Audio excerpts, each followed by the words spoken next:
Shirin sai da lafiya Albani TV take gabatarwa. Shirin sai da lafiya Albani TV take gabatarwa. Da manya da kankana mata maza duk muna kira. Lallai ku zo gun akwatunan TV ku kamo mu kuyi jira. Lallai shirin na da fa'ida da yawa da zai burge dukkanin kowa. Sana'a da ayyuka da karatu aure da haihuwa lallai zumunci da walwala wasa da dukkan bukukuwa lallai gaba ɗaya da lafiya aka yi idan babu mai yowa a komai na duniya da ake kwarai sai da lafiya lallai idan babu innal hamdalillah نحمده ونستعينه ونستغفره ونعوذ بالله من شرور أنفسنا ومن سيئات أعمالنا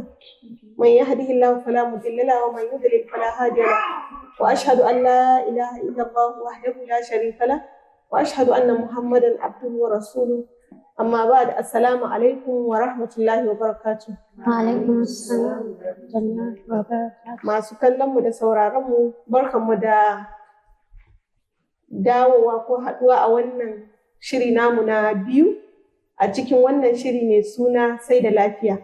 Idan ba mu manta ba a wancan sashi namu mun yi bayani a karo na farko a inda muka yi bayanai game da sankaran bakin mahaifa. So insha Allahu bayan nan mun samu 'yan tambayoyi wanda 'yan uwa suka tura ta wannan gidan TV namu mai albarka na Albani TV. Wanda kafin mu ci gaba a yau za mu so mu amsa wa'innan tambayoyi da izinin Allah. Likita muna miki sanda zuwa kafin nan ni mai gabatarwa Nurse Hannatu Aminu Yaro tare da ni likita. Assalamu alaikum. Fatima Aminu Mahmud wa alaikum assalam wa rahmatullahi wa barakatuh. To masha Allah likitan barka da zuwa. Barka ka dai. Mun samu 'yan tambayoyi wanda za mu so mu amsa kafin mu ci gaba. Sashi na biyu. Mai tambaya na farko ta ce, Assalamu alaikum wa rahmatullahi wa barakatu. Ina mai muku fatan alkhairi. Ta ce rigakafin da ake ma yara mata na HPV ana sanarwa ne ko kuwa mutum zai je asibiti ne kawai ya ce yana so a yi shi. Wa alaikum assalam wa rahmatullahi wa barakatu. Tun daga ina ganin 2024 ƙarshen 2024 har zuwa ila yanzu da an fara da wasu daga cikin sassan ƙasa Najeriya ne, amma a halin yanzu ina da yaƙinin cewa idan kika je kowane ƙaramin asibiti, system ake kiran PHC, mun san shi a primary health care ko? Idan kika je primary health care da yarinya wadda take daga munzalin shekara 9 zuwa shekara 14 za a baki, tunda mun san lokacin da akan kai yara ai rigakafi ko 'yan shekara ƙasa da 5 daga litinin zuwa laraba. Wasu kuma za ki ga wani primary health care din suna da nasu salam, a wannan rana ake bada rigakafi, a wannan rana ake yin awo. To idan dai har ranar da ake bada rigakafi ne kika je, ina da yakinin cewa za a ba duk wata yarinya 'yar shekara 9 zuwa 14 wannan rigakafi. Idan kuma kin je a ranar sun ce babu, sai ki tuntuɓe su saboda ke san ranar yaushe ne suke ba da rigakafi irin wannan. Idan akwai matsala kuma za a iya zuwa asibiti na gaba ko kuma har aje babban asibiti kamar Shika, saboda mu muna da kwaɗayin ya zama na a ce kowa ya sami wannan rigakafin. So in har kika zo insha Allah za a iya ƙoƙarin a ga yadda za a yi a shawo kan matsalar ki samu rigakafin. Na Allah ya saka da alkhairi. Mai tambaya ta gaba ta ce assalamu alaikum wa rahmatullahi wa barakatuh. Macen da take shekara 40 sannan 40 zuwa 44 sai tana ganin jininta yana mata wasa, wani lokacin duk sati 3 yana yawan dawo mata haka. To wannan shi ma yana nuna alama ne na sankaran bakin mahaifa ko ko wani abu ne daban? To na ji daɗin wannan tambaya. Kuma ba tambaya ne da muka yawan samun shi. Ya kasance mace tana samun al'ada yana mata wasa. Kuma ansa kwara ɗaya ce, ma daman kin san cewa baki yi wannan gwajin da muka ce ya kamata ana yi na a gano idan akwai yiwuwan dajin bakin mahaifa ko ita dajin kanta ba, to kina zuwa abin gwajin farko da za a yi miki shine a miki wannan pap smear da muka faɗa ɗin nan, ko kuma idan akwai HPV test din a yi miki HPV test ɗin nan. Idan aka yi aka ga babu matsala alhamdulillah, daga nan sai mu fara duba ko sauran dalilai mabambanta da zai iya ya kawo.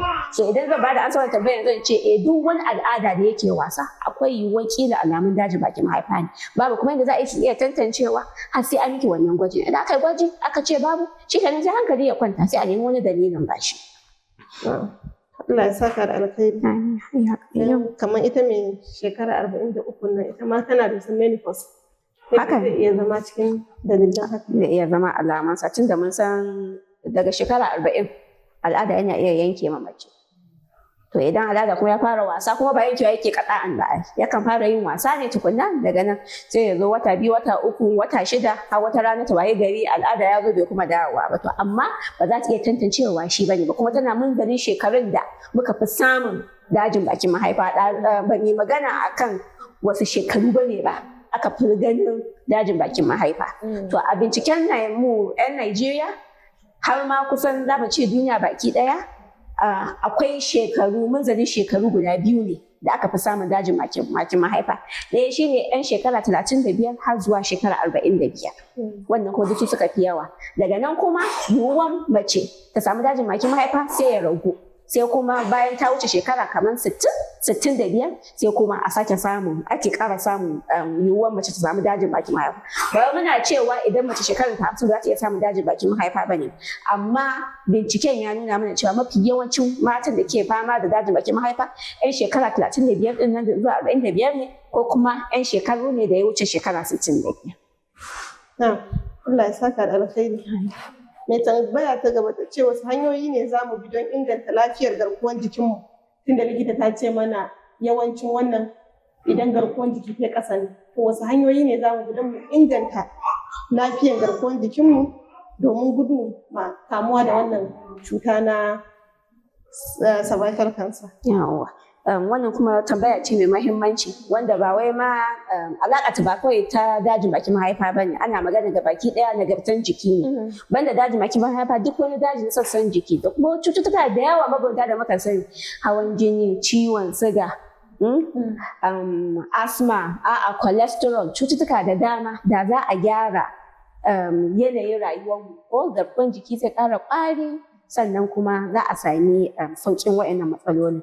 Idan muka ce za mu bayani akan yadda mace za ta gyara garkuwar jikinta, babi ne mai faɗi, amma a gurguje mun san cewa za a ce idan mutum kada ya rinka sakin jiki yana cin abinci duk yadda ya ga dama saboda ya zo kuma ya ƙiba, ko ba haka ba. Za a ce ka rinka yawan shan 'ya'yan itatuwa, ka rinka yawan cin ganye, a rinka ƙoƙarin motsa jiki akalla minti 30. Kuma aka ce motsa jiki ana nufin motsa jikin da za ka yi har ka yi zufa, ko kuma ka ji zuciyarka tana bugu da sauri da sauri, kamar su sassarfa kenan, akalla na minti 30, akalla sau 5 a sati.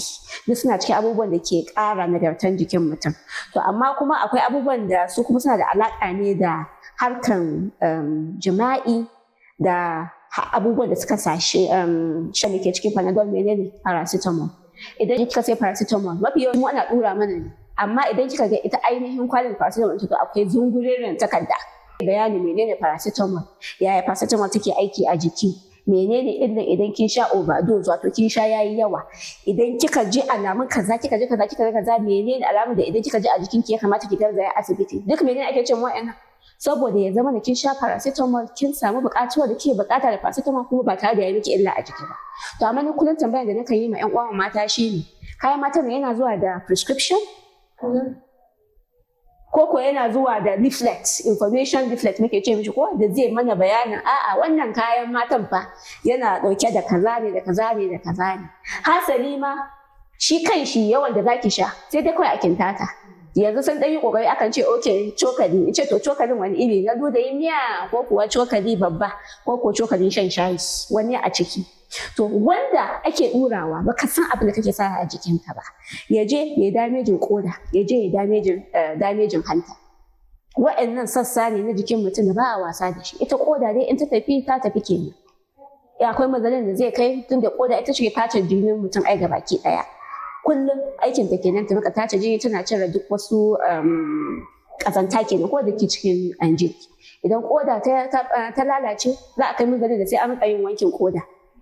Wankin koda mu dai a nan babban asibitin mu na Shika za ki rike akalla 70,000 ne zuwa 100,000 duk wankin koda. Kuma tun da mun ce abu ne da kullum ya kamata ana yi, za ki ga idan an yi nisa ne a ce za a rika yin wankin koda sau 2 a sati. So kuma yanzu matsalan wannan cutar koda din nan ya yi mana katutu kuma baya nuna alamu. A lokacin da mutum ya fara kumbura ko a ce idanu sun fara tasowa idan ya tashi daga bacci ko a ce jini ya hau, a lokacin da aka ga wa'annan alamu kodar ta riga ta yi nisa da ɓaci. Amma abubuwan da muke sha da ba mu san me ke cikin su ba yana daga cikin abubuwan da ke kawo kodar mu yana ɓaci. To wanda kenan ka sha, saboda wanda ka sha shine zai bi ta jini har ya je damejin koda. Wanda ko ka shafa a gabanka, ai mun yi bayanin cewa idan wannan HPV ɗin nan ta samu wuri, idan akwai alamun ko ciwo ko gyambo a bakin mahaifa, shine sai HPV ta shiga cikin bakin mahaifan da kyau sai ta yaduwa har ta zo ta zama daji. To shi kuma yadda Allah ya yi mu, gaban mace tana da nata garkuwar na daban, ba ma garkuwar jini muke magana ba. Ai wannan ruwan nan da muke cewa mace tana da shi yana daga cikin garkuwar da mace take da shi, saboda wannan ruwan yana cikin wani yanayi ne wanda baya barin ƙwayoyi na halitta wanda za su cutar wa bakin mahaifa ta yaɗu. Kuma haka take cikin balance take. To mu a likitance mukan ce duk abin da mace za ta saka a gabanta sai ya hana abin nan su zauna. Ita gaban mace akwai ƙwayoyi masu kyau, akwai ƙwayoyin halitta masu kyau, akwai ƙwayoyi marasa kyau, amma suna zaman lumana ne da junansu. To a duk lokacin da mace za ta tura wani abu a gabanta, sai a samu abin balance ɗin ya tashi daga yadda ake so. To kuma su wa'annan ƙwayoyin da za su iya ma gabanta illa sai su fara yaɗuwa.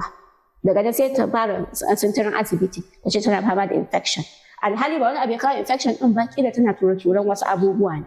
Ta je ta shusa su, ya je ya kawo ƙwayoyin cuta sun yaɗu a wurin, ƙwayoyin cuta sun kawo gyambo a bakin mahaifa. HPV dama yana nan, tunda mun ce 8 cikin 10 na mata dama suna fama da HPV infection, sai ya shiga sai je ya zama daji. Banda ma ta zo ta rika ko ta ga ruwa ya rika zuba a gabanta, ta kasa gane kanta, hatta lokacin jima'i cewa muke yi waɗannan abubuwan suna amfani, amma wani lokaci gaba ɗaya wurin canzawa yake yi. Amma kwata-kwata an mana kaman an me ake cewa brainwashing sister, wanke kwakwalen an wanke kwakwalen mu. Kawai mace ita tunaninta idan bata amfani da kayan mata ba, ita bata isa mace ba, kuma ba za ta samu daraja wurin, ba za ta samu daraja a wurin namiji ba. Kuma ba a nan take ba. Babban darajan ki shine ki kula da gaban nan, ban da ƙazanta. Ki ci abin da zai ba ma jikinki nagarta. 'Ya'yan itatuwa, fruits. Shi yasa idan aka ce a cikin kayan matan sister wanda suke sha, masu wayen za ki ga sai a rinka cewa a ci dabino ko da daddare, da kwakwa, da mene kuma kankana, da me kuma babu abarba? Har da su abarba. To ni kam cewa nake gaskiya ku sha har da ma farfesu ma, a hada da farfesun kaza ko kuwa tunda da abubuwan da za su kara nagartan kenan. Ma dama kina da nagarta, kina da kwanciyar hankali, komai zai daidai a ƙasar nan. Saboda haka dan Allah mu kiyaye da cushe-cushen abubuwan nan a gaban mu. Allah ubangiji ya saka da alkhairi. Wannan kamar shine tambaya na ƙarshe daga cikin tambayoyin da aka yi mana, amma yanzu insha Allah za mu ci gaba daga kashi na biyu na wannan shiri namu na yau kenan. Wancan mun ansa tambayoyi ne, so a yau insha Allah za mu yi bayani ne, jawabai game da sankaran bakin mahaifa. Za mu yi bayani game da sankaran bakin mahaifa. A wancan aji mun yi bayani, a wancan mun yi jawabi game da na bakin mahaifa ko? Yau za mu yi na nono, breast cancer kenan insha Allah. To likita, za mu so ki dan mana bayani game da shi menene ciwon dajin nono, kuma ya ne yawan faruwarsa a cikin al'ummar na mata haka. Ba tare da yin dogon bayani ba, yanda muka yi bayani akan cewa dajin bakin mahaifa ita ba ƙwayar cuta ba zan ce, daji ce, ai idan aka ce daji su ainihin sassan jikin mutum ne. Dama duk sashin jikin mutum wani cell ɗin wato ƙwayan halittar zai mutu, wani ya taso, wani ya mutu, wani ya taso. To sai a waye gari maimakon ɗaya idan ya mutu ya taso ya zama shi kenan, sai ya fara yaɗuwa alhali kuma ya samu dameji. Ai a gurguje shi ne daji. To daji kuma dama mun faɗa cewa yana iya shafan kowane sashe na jiki. To a cikin sassan jikin mace ita dajin nono ɗin nan ta fi kowane irin daji yawa a cikin dajin mata. Kuma a cikin dajin da ke kashe mata shi ma babu ya dajin nono tun ba a irin namu sashen na duniyan ba inda ba mu da galihu kenan. To Allah Ubangiji ya tsare. Amin ya hayya. So wancan shi an gaya mana me ke kawo shi, to shi na nonon nan wasu abubuwa ne ko dalilai ne ke iya jawo ma mace wannan ciwon daji na nono? To kamar yadda muka yi bayani koma bayan yadda muka ce akan dajin bakin mahaifa da mun san dalilin abin da ke kawo ta. To dajin nono ba za mu iya cewa ƙada'an ga abin da ke kawo dajin nono ba.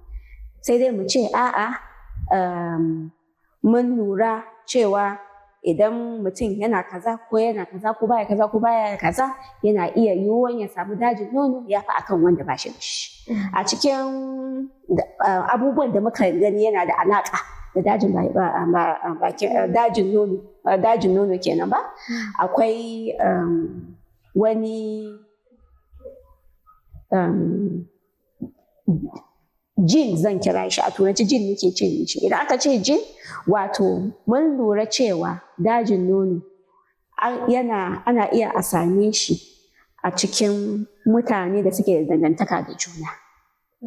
Dangin jin yawwa, wato kamar ana gadon shi kenan ko ana gadon shi shine jin, yawwa abinda aka gada kenan.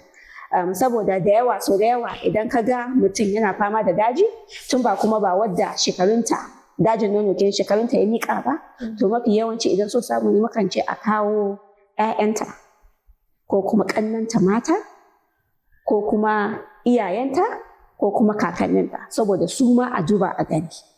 Ko kuma idan sun riga mu gidan gaskiya a tambaya a cikin su akwai wanda ta yi fama da dajin nono ko makamancin haka, saboda shekara 50 da suka wuce ba lallai bane ma a gane cewa daji, sai da a ce ciwon nono ne ya kashe ta alal misali.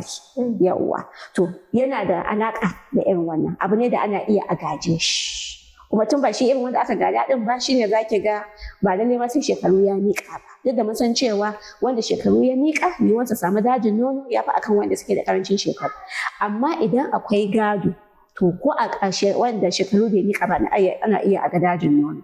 Ni mun yi manajin mai dajin nono ya shekara 22 ko aure ba ta yi ballantana ta haihu, kuma da muka duba gwaggwanninta da suka yi fama da dajin nono suka rasa rayukansu Allah ya yi yawa da su. Kuma banda wa'annan mukan ce yawan haihuwa, yawan ɗaukan ciki, yawan haihuwa da yawan shayarwa yana rage yiwuwar dajin nono sosai. To ashe abu ne mu kuma da za mu yi marabacci ko ba haka ba, dama komai za a ce yana da amfanin shi yana kuma da rashin amfanin shi. Amma shi yasa mukan shawarci cewa idan kin haihu ai kokari a shayar kamar yadda musulunci ya ce. Wata nawa kenan za mu ce? 21. Wata 21 ko? Wata 21. To duk lokacin da kika shayar yana rage yiwuwar samun dajin nono. To masha Allah. To Allah ya saka da alkhairi. Amin ya haya. To likita kamar wasu irin alamomi ne ko canje-canje mace za ta fara ɗan lura da su a nonanta ta gane cewa ko akwai matsala, kuma sannan ko akwai wani irin ɗan taimako na farko da za ta fara makanta irin ɗan duddubawa ta ga yadda za ta tantance nonon nan lafiyar shi ko akwai alamomi da ya kamata in garzaya asibiti. Ƙwarai, wannan tambaya ce mai muhimmanci. Yanzu abin da muke ƙoƙarin yi shine abin ka faɗakarwa cewa duk ya mace da ta kai munzalin balaga ana son da ta fara al'ada duk lokacin da ta gama al'adarta ta rinka ƙoƙari tana duba nonanta. yanda ake yin shi kuma idan da yanzu zaki duba ki je online ki duba ya ake mace ta duba nonon ta ga ko akwai alamun matsala, abin da ake ce ma self breast examination, wato mace ita kanta ta duba nonon ta ga idan akwai matsala. Akwai bayani sosai akan shi, amma a gurguje an fi so lokacin kika gama al'ada. Dalili kuwa za ki lura kafin al'ada ya zo sai ki ga nonuka sun cika, wasu ma har sun rika mata zafi. Amma idan ta gama al'ada sai ta ga nonukan sun yi saka yau, sun ma fi kankanta a lokacin ne. To a lokacin ne muke sa ran idan akwai wani matsala za ki fi saurin gano shi. Sai ki tsaya a tsaye ba tare da rigar mama ba a gaban madubi. Ki ɗaga hannunki dukansu su haɗe sama, ya zama da sun yi straight a sama, hannayenki a miƙe a sama. Shi ma ki kuma duba a gaban madubi ki gani. Za ki ga alamun ko ɗaya ya bambanta da ɗaya da yawa. Duk da mun san cewa kowane sashi na jikin ɗan adam idan dai har guda biyu ne akwai ɗan bambanci a tsakaninsu. To ashe yawan yi ne zai sa ki gane idan akwai matsala akan ɗaya daga cikin nonon ko duka biyu. Sai ki ɗaga hannayenki duka su kalli sama straight, sai ki sake dubawa ki gani. Tun daga kan nonon har zuwa bakin wurin nonon har zuwa shi gaba ɗaya nonon da ƙasan hammata. Kin ga alamun akwai wani matsala? Daga nan sai ki kwanta a ƙasa akan flat surface, wato abu wanda yake da ƙarfi ba kuma mai tudu ba, wanda yake level ƙasa a ƙasa.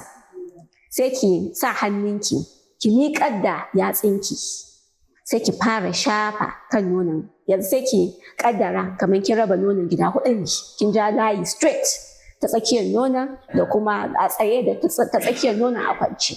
To sai ki sa tafin hannunki nan, tafin hannunki kenan, ki shafa ki ji. Za ki ji alamun wani kamar maƙoƙo ko wani ƙullutu haka, wani ko kaluluwa. Haka za ki shafa ɗaya ki ji. Ki shafa ɗayan, ai mun ce kin raba nonon 4 kenan ko? Ki shafa ki ji, ki shafa ki ji, ki shafa ki ji. Daga nan sai ki sa hannunki a cikin hammatanki, daidai inda nono ya haɗe da hammatanki kenan. Shi ma ki shafa ki ji. Za ki ji wani ko ƙullutu ko wani kaluluwa mai kama da haka. Da kin ji wani abu da bai kwanta miki ba, sai ki garzaya asibiti. Idan kika yi amfani da hannun da ke ɗayan sashin, kika duba nonon da ke wancan sashin, sai ki yi amfani da wannan hannun shi ma ki duba ɗayan. Haka ake yi, kuma za ki yi shi duk bayan da kika gama al'ada ne. Idan kika duba kika ga akwai alamun matsala, sai ki garzaya ki tafi asibiti. Wannan zai ba da yiwuwa idan akwai wani alamun matsala a gano shi tun kafin ya zama babban matsala. Saboda idan matsala har ya wuce ga haka, daga nan ne sai a fara cewa ko an matsa kan nono an ga yana zubar da kamar ruwa mai duhu, ko kuma wata ma sai a ga jini, ko kuma wata sai ta waye gari sai ta ga wurin bakin nonon ya canja salo gabaki ɗaya, ko kuma shi nonon nata ta ga alamu wani wuri da baki-baki, ko wani wuri ya ma zama gyambo, ko wani wuri ya yi kamar kaluluwa ya kashe. Duk wannan lokacin aka gano shi, daji ya riga ya shiga kenan. To alamomin da mace za ta gani kenan, ta ga alamun akwai daji.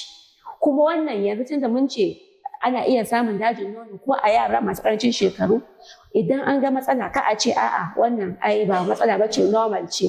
Ni ma na yi, saboda hakan ne mun sani ko lokacin da muke ƙananan yara muna secondary, za ki ga sai idan yarinya ta duba nononta sai a ce tana da abin da ake ce ma breast mouse, wato menene mouse da Hausa sister? Mouse. Ba ɓera ba, a'a mouse, ba ɓera ba ɗayan. Gafiya? Ba gafiya ba. Wani abu, burgu? A ɗan ƙaramin. Jaɓa kenan? Jaɓa kenan ko? To, ai shi aka ake ce mishi jaɓa, wato breast mouse kenan. Dalili kuwa idan ta ji wannan ƙullutun, tana sa hannu sai ji kamar yana yawo, baya zama wuri ɗaya. Ana taɓa sai ji kamar yana yawo. To lokacin da muke yara, tun ba ƴan wanda suke secondary ba, a lokacin munzalin balaga kenan, yara da yawa sukan yi fama da shi. Sai a cire, sai a je a duba. Idan aka duba aka ce ba daji bane, shi kenan, babu tashin hankali. To amma yanzu zamani ya kawo ne cewa ba ka iya ka tantance.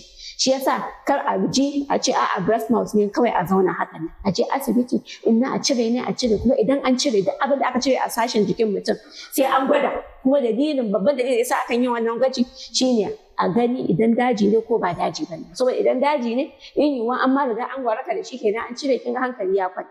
Amma idan daji ne kuma a riga an cire shi ga baki ɗaya ba kuma ba a gwada ba ai kin ga matsala ta faru kenan. To duk daga cikin abubuwan da ake yi a gano matsalan bakin mahaifa kenan. Banda shi wannan self breast exam wato gwajin da muka ce mace ya kamata ta rinka yi bayan duk al'ada. Akwai shekarun da akan kai da idan so samu ne ana son mutum ya rinka zuwa ana mishi gwaji a asibiti. Abu ne kamar hoto da ake yi na huhu da ake yi ana ce mishi mammogram.